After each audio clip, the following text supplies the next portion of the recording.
বিশ্বনবী যখন অভিপ্রাপ্ত হলেন, সেই সময়ে যেই ব্যক্তিরই প্রথম ইসলাম গ্রহণ করে মুসলমান হইল, তিনি হচ্ছেন সেই মহিয়সী নারী খাদিজাতুল কুবরা রাদিয়াল্লাহু তাআলা আনহা। বলে সুবহানাল্লাহ। এই খাদিজাতুল কুবরা সব সময় তার জানমাল যা কিছু আছে সমস্ত কিছু দিয়ে বিশ্বনবীকে সহযোগিতা করেছেন।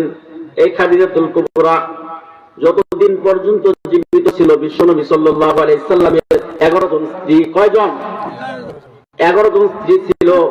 অথচ যতদিন পর্যন্ত আম্মা জান খাদিজাতুল কুবরা এই পৃথিবীর জমিনে জীবিত ছিল, ততদিন পর্যন্ত বিশ্বনবী সাল্লাল্লাহু আলাইহি সাল্লাম কোনো বিবাহ করে নাই। সুবহানাল্লাহ বলি।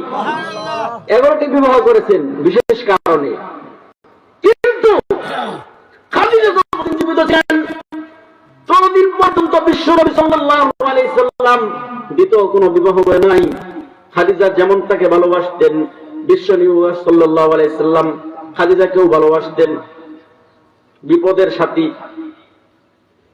এই খাদিজা রাদিয়াল্লাহু তাআলা আনহু যখন ইন্তিকাল করে, সেই সময়টা ছিল নবুয়তের 11তম বছর। বিশ্বনবী সাল্লাল্লাহু আলাইহি সাল্লাম নবুয়ত প্রাপ্ত হওয়ার পরে প্রথম 3 বছর সরাসরি মানুষের কাছে ইসলামের দাওয়াত দিতে পারে নাই, গোপনে গোপনে দাওয়াত দিয়েছেন। কিভাবে? গোপনে। এখন যদি আমরা নামাজ পড়ি কোনো বাধা নাই, কিন্তু তবুও আমরা নামাজ পড়ি না, ঠিক কিনা? আর যদি